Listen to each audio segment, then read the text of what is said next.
Vamos lá, galera, porque é o seguinte, ó, os três motivos que explicam a derrota do Grêmio para o Atlético Goianiense. E vai ter mudanças no time do Grêmio? Pois é, a gente fez uma análise do que ocorreu ontem e justamente o que está acontecendo no dia de hoje. E aí vamos trazer esses fatores para poder entender o que se passa com o Grêmio neste momento. Porque o Grêmio, na derrota de ontem, lá em Goiânia por 2-0 para o Atlético Goianiense, foi a 14ª derrota do Grêmio no Brasileirão 2021. Campeonato brasileiro muito difícil que o Grêmio vem fazendo. Apesar da derrota, o Grêmio ainda tem grandes chances, claras chances de sair da zona do rebaixamento. Teve 6 oportunidades com a de ontem, caso vencesse, e não conseguiu sair dessa incômoda situação, né? Já se passaram vários momentos e o Grêmio não conseguiu adquirir o ritmo para poder engrenar aí 2, 3 vitórias na sequência. Conseguiu duas num feito histórico nesse ano, mas não conseguiu fazer três. Então nós vamos passar aí os três principais motivos para explicar o porquê o Grêmio foi derrotado pelo Atlético Goianiense, mesmo que hoje é dia de folga para o Grêmio. Hoje é folga. O Grêmio se apresenta só amanhã às 2h30 da tarde. E aí a gente já entende mais ou menos o que está acontecendo nos bastidores, né? Vamos ter mudança? Vai ter mudança sim. E a rodada ajudou o Grêmio por tudo isso que está acontecendo. O Grêmio jogou ontem e o Bahia venceu a Chapecoense, foi o único resultado negativo a favor do Grêmio. Sport perdeu para o Palmeiras, o Bragantino venceu o São Paulo e o Juventude e Ceará acabaram empatando. E o América Mineiro venceu o Santos, que acabou entrando na zona de rebaixamento junto com o Juventude. O primeiro ponto dos três fatores determinantes é a parte emocional. O gol sofrido foi o fator determinante para a queda do rendimento do Grêmio. Certo, cara, certo que foi isso. Um intervalo, lá no caso no intervalo, o técnico errou do Grêmio. Ele errou, o Wagner Mancini errou em mexer no time. E, assim, tentar explicar situações do jogo e tentar reagir. Cara, todos estavam esgotados no time do Grêmio quando voltaram do primeiro tempo, porque sofreram o gol, entendeu? E aí caiu emocionalmente o time. É trágico tentar explicar isso. Mas ele precisava fazer alguma coisa dentro do vestiário, ele precisava mexer pelo menos em duas posições. E ele não mexeu para poder dar um ânimo nos jogadores. Por que ele precisava mexer em duas posições? Porque três jogadores tomaram o cartão amarelo. Os três defensores do Grêmio estavam amarelados. Ele precisava fazer algo para mudar. Ele não fez. Eu não sei porque ele está tentando dar um passo para dar confiança para os caras tentarem ou taticamente fazer algo, mas ele não conseguiu fazer isso. Ele já errou ali, ele começou a errar ali, apesar de que ele errou na escalação, né? Mas ele errou ali no intervalo do segundo tempo. Foi determinante isso. Isso foi fundamental para os caras entrarem no segundo tempo e não conseguir reagir. E aí, o segundo fator é os gols perdidos, né? Não dá para falar, cara. A gente terminou o primeiro tempo com 10 chances, 10 chutes a gol, 4 foram no goleiro, 4 foram na casinha, tá? 4. Dessas 4, 2 foi um lance do Vila Sante e o outro do Jean-Pierre, que assim, eles empurraram a bola pro goleiro. Não dá, não dá. Converter os gols, assim, tem umas oportunidades gigantescas que eles não conseguiram fazer, cara. Eles não conseguiram. E aí tu fica pensando, mas os caras não treinaram isso? E a gente sabe que o Grêmio tá mostrando os lances, tá fazendo vídeos dos caras treinando de chute a gol, finalização, e chega no jogo os caras não conseguem agir. O que que tá passando? Você que tá desse lado, me ajuda? Comenta aqui. Fica até o final também para poder ver o que eu vou passar a respeito sobre as mudanças, vocês vão entender.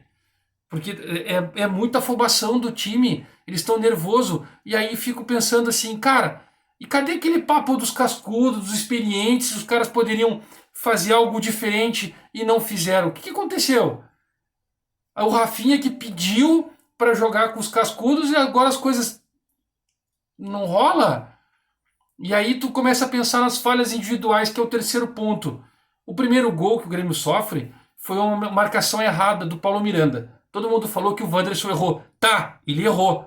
Porque ele esperou o último momento para dar o bote e tentar interceptar a bola, de tentar dividir a bola com o André Luiz no chute dele, e ele não conseguiu. O outro erro é o Breno que ficou com receio e saiu num lance que não era para sair. Ele era para ter ficado embaixo da trave porque o cara chutar fraco em cima dele. E aí quando o cara chutou, passou por baixo dele porque ele estava ainda em ação para combater o lance. Mas o erro do Paulo Miranda é fatal. Vou colocar aqui na tela e aí vocês vão ver o erro de posicionamento. O Paulo Miranda sai para o meio campo para marcar o meio campista do Atlético e o cara está sendo marcado pelo Vila Sante. E aí tu pode olhar no posicionamento do Wanderson, que o Wanderson está entre o André Luiz e o marcador dele, que ele tinha que marcar o cara lá da outra ponta.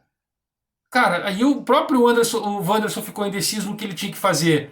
Quando ele percebeu que ia vir o lançamento por cima, aí ele retomou a posição de marcação do André Luiz. Só que o André Luiz fez a virada e aí virou para bater. E o Wanderson esperou o momento para interceptar. Ali foi o erro dele. Tá, mas ele tentou.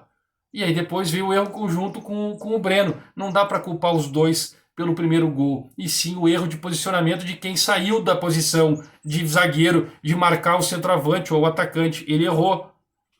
Fica difícil, cara. Fica difícil a gente trabalhar assim. Aí tu fica insistindo com o Paulo Miranda. Pelo amor de Deus, cara. E depois vem o pênalti que é cometido com o Paulo Miranda de puxar a camisa dentro da área, porque ele já tinha sido vencido por um cara que é muito mais rápido do que ele, porque não tem velocidade na ação, demorou para poder agir, já tá a cabeça pensa e o corpo não responde, já passou do tempo.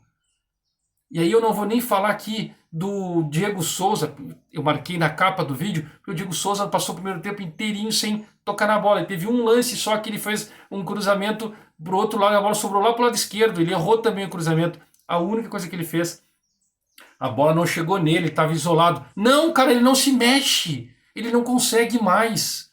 Aí o Wagner Mancini botou o time para frente para marcar, pressionar dentro do campo do Atlético para poder ganhar esse toque rápido na roubada de bola para poder aproveitar a qualidade dos jogadores do Grêmio.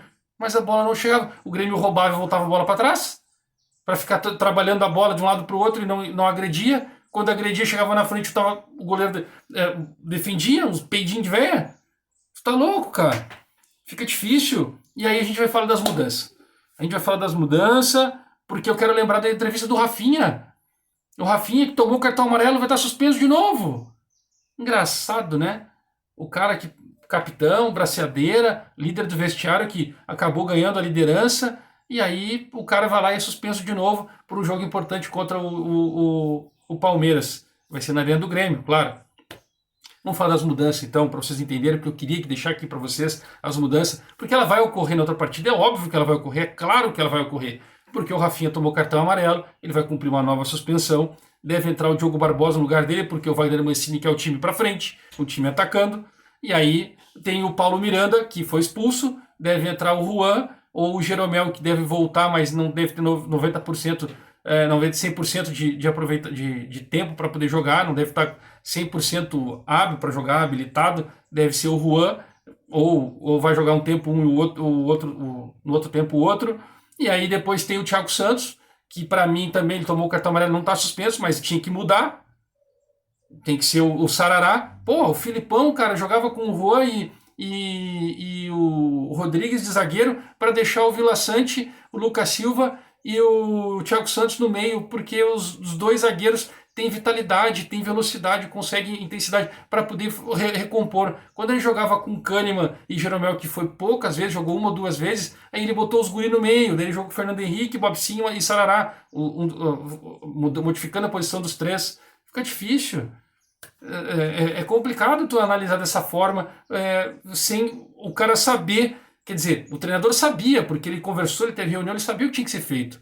Ele foi avisado. Mas aí na reunião com alguns membros da comissão disseram que o Paulo Miranda era melhor psicologicamente. E aí tu pensa no seguinte, será que o Denis Amaral vai cumprir o que ele falou? Que se não amar a camisa, se não honrar, vai bailar? Será que ele vai cumprir o que ele está dizendo? Porque fica difícil. E aí tu tá lá com Luiz Fernando como solução do time. Ah não, né, cara? Tu vai deixar o Jonathan Robert fora do jogo. Tu vai dizer que o Luiz Fernando é melhor que o Jonathan Robert? Pelo menos melhor ou igual? Não. Não, não. Nem pro Léo Pereira o Luiz Fernando perde. Nem pro Léo Pereira. Isso que a torcida tem ranço com o Léo Pereira. É difícil, é difícil. A gente está numa situação complicada. E eu ainda acredito que o Grêmio possa sair, porque o Grêmio precisa de. Provavelmente vai ficar em 5 vitórias. O corte esse ano vai ser em 40, 41 pontos. O Grêmio precisa de 5 vitórias em 13 jogos. Vai que o Grêmio faça uma epopeia aí contra o Palmeiras. Acho difícil. Mas se botar os guri para jogar, tem uma grande chance de conseguir um resultado positivo. Pelo menos botando os guri. Porque o Palmeiras tem um toque de bola fora do comum. Beleza? Moral, então, like, se inscreve, ative as notificações, que eu não tenho mais o que falar.